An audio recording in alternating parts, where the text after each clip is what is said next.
Oh, my eyes. I know that shit hurt. Hello, Internet, people of this channel. Welcome back to Intensive Treatment. We're here with another Penitentiary playthrough. And Yeah. because today is the anniversary of the second best Arkham game, don't Yep. quote us, actually, debate us. Actually, please quote us. Yes, debate us, humans. It's subjective that this is the second best game. So we're gonna do what we did with Arkham City and just play through the game and give a full playthrough. And we're doing things. Well, I'm doing things a little bit different because for most of the parts coming up for the story, we're gonna be doing a Batman only run, which is so weird because I haven't done one of these in forever ago. So much more fun though. It is fun. Yeah. It's less distracting when at pivotal moments in the story, Batman gets knocked out or whatever, and then it switches back to Catwoman or whatever. So Yeah. it I always get what happens like that. it throws everything off, especially because like I get what they were trying to do. They were trying to like bridge the gap and show you what happened in between those like blank spots. Yeah, But it just feels so like I want to jump right back into Batman. That literally and figuratively. yeah. Yes, I said literally. So yeah, Arkham City. And you guys are used to us, usually when we go to Arkham City, we're here to give back shots to Catwoman, but today we're here to give back shots to Bruce Wayne. Yeah, What? it's Bruce Wayne's time in the sun. Yeah. Look at Hugo Strange is already bending over. It's Dirty old man. it basically is. He looks like Master Roshi. He's about to touch my breasts.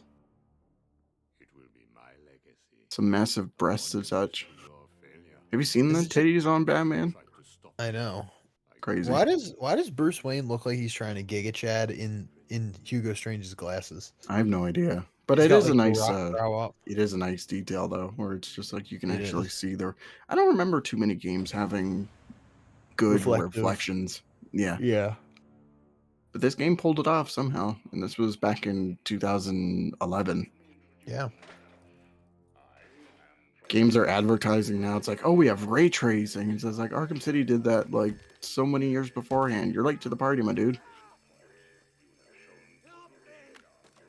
So yeah, it is the how many years did Arkham City come out?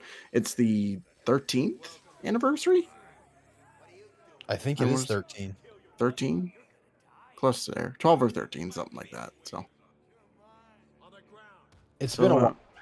It's been a while, guys. it has been quite a bit. And we had two more. Well, technically, how many more games? We had Origins, Blackgate, Night. We had 3 and then we had a remaster of this game within the decade that it came out. Yeah. Also some mobile stuff in between, but those don't count. Yeah. Although Lockdown is goated, I gotta say. Lockdown is. If I had a way of playing Lockdown, then we would be recording that for the channel. I But know. It's that sucks that we can't. It's so good. yeah, it is. It's made by the Mortal Kombat team, and they made that, and then every other mobile game after that was just hot garbage. Well, actually, no, but it didn't get any better. Yeah, not really. That's just my opinion. But No, I'm with you. so explain to the audience your anticipation for Arkham City, because you and I have pretty much similar histories when it comes to it, because we played Asylum fairly late during Yeah. that game's lifespan. Arkham City was already announced by that point. So I Yeah. played it. So I played Asylum in early 2011, like I said in the last playthrough, and after I was done, I caught wind of Arkham City happening that year, and I was just nonstop on the hype train waiting for it to come out. Yeah. Yeah. So how I remember it is I played Asylum around the same time you did. It was probably early 2011, or it was late 2010. And I started Asylum, got through a portion of it, and then I had stopped for a bit. And then Arkham City was out. Now, I don't remember too much about the lead up to it. Um, He's apart that from guy. whatever. Oh my god. Is that is that Batman? If you Looks haven't like read no, Nightfall. it's Phantasm. Oh, okay, it's Andrea. Andrea. But if I did know anything about City, it was just from like promotional stuff coming out and it looked cool. And I was intrigued. But I did end up playing City after it came out and I loved it, and then it made me go back to Asylum, finish Asylum completely. After I'd finished City. Um, but I just remember that time more so than I do the lead up. It was just so much fun. I mean, Marvel and anyone that was around when these games were coming out, there was nothing like them to that point. Mm. They started this kind of style and Sorry to have cut done you it the off, but I best. want you to You're experience good. what you're about to see. What? You didn't even cut me off because that was basically all I was gonna say. I didn't He know just you could do. I didn't know you could do that until very recently, and I wanted to show that off for that playthrough. But I don't anyway, know if I've continue. ever done that before. I yeah, I always thought that he always like you couldn't hit him until he got to the gate, but then I watched some random playthrough on some channel and whatnot, and They or did it it. was no, it was a video of like, oh, did you know you could do this in Ark? And it literally he Oh, was walking away, and it's just like bam, right to the back, the back of the head. dude, Oz Cobb just took a fall. Oh Some yeah, Bruce the Wayne. teabag Yeah, too. yeah. Some Bruce. This is 2011, so this would have been peak teabag culture, It I would have. guess. Um, Guys, see, he's great because he doesn't just play the game, guys. He takes you back to when the game was released. mhm, This is peak YouTube, peak internet trends. It was great. yeah. Anyway, you were saying. I was saying the engine programmers are John Gay and whoever else. Yeah, there was a guy named John Gay on there. That's why. Mm, So yeah, I remember the lead up a little bit, but I remember playing it more at first and being totally like I couldn't put it down. And yeah. I think I beat the game the day I started playing it. I'm pretty sure. I think I beat City in one sitting when I first started playing it. And then I went back and finished Asylum immediately. Um, so it was kind of back to back, hand in hand kind of thing, but Mm, it was just so great to be young and experience something like that. And I don't know that when I was that young, I kind of knew that it was going to be like as revolutionary as it was. I don't think you ever can, um, no. but I definitely knew I had never experienced anything like it. And games like Arkham City, um, there's something about them that is timeless. So when you play it, especially playing it when it first came out, you're like, this is in a class of its own. Like this does not compare to other games.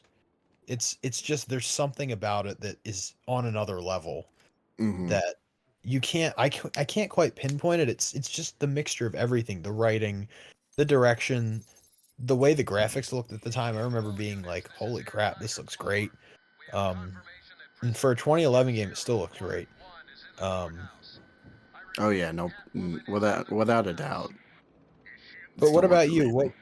What was your I mean, I know we've sort of touched on it before, but what was your kind of lead up experience like? And then what was it like when you first played it?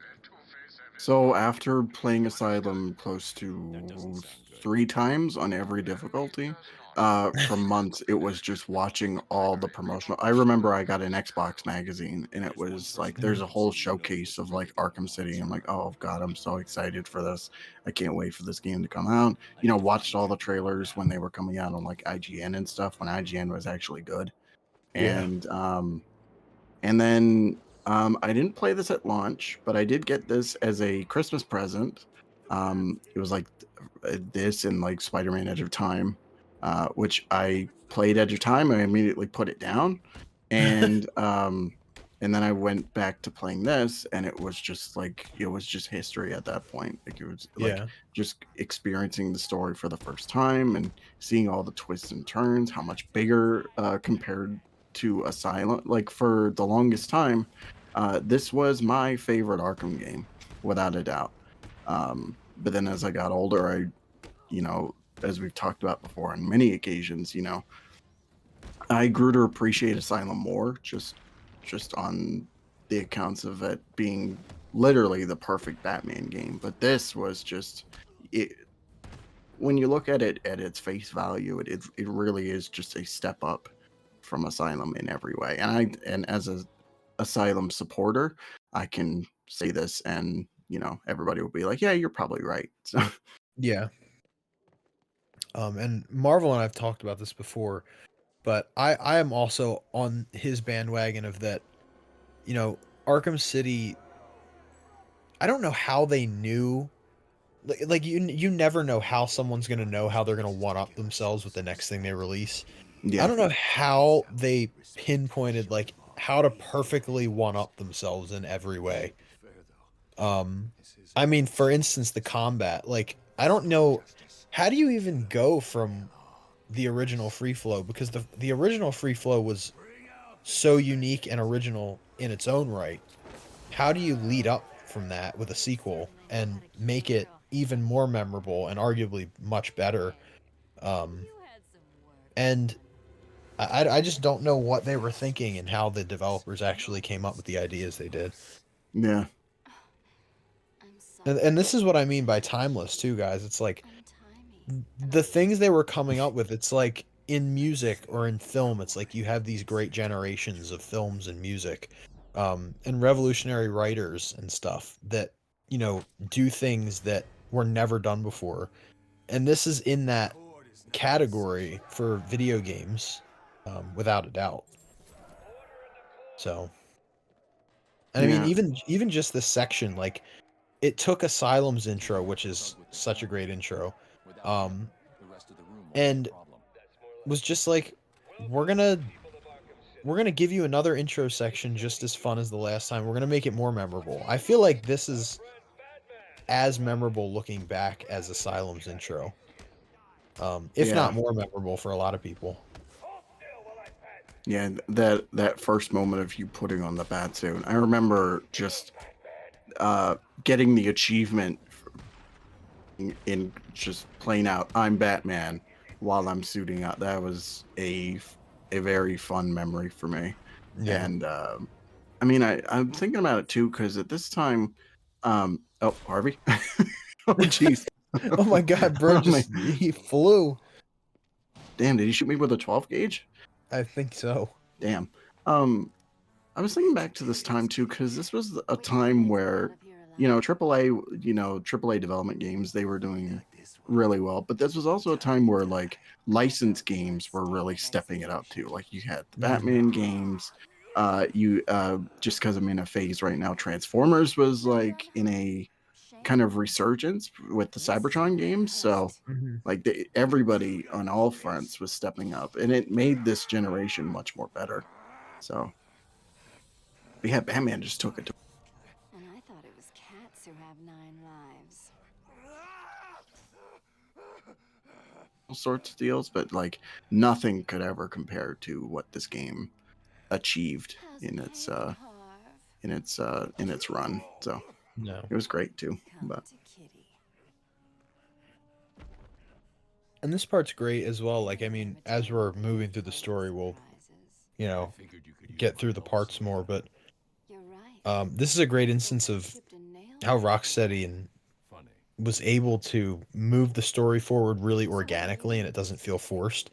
Like mhm, the whole Joker being introduced, it just feels perfectly lined up with how the story's going so far.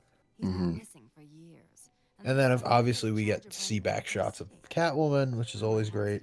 Front Back and shots. front, yeah. Planning something very special. Oh, look at that front shot of Batman, though. Maybe that's protocol If too. only we got back shots of Catwoman. The cape's in the way. I know. Twinkle, twinkle, little gat, watch me kill your favorite. Bitch. Pussycat. Yeah, man. Your favorite bitch.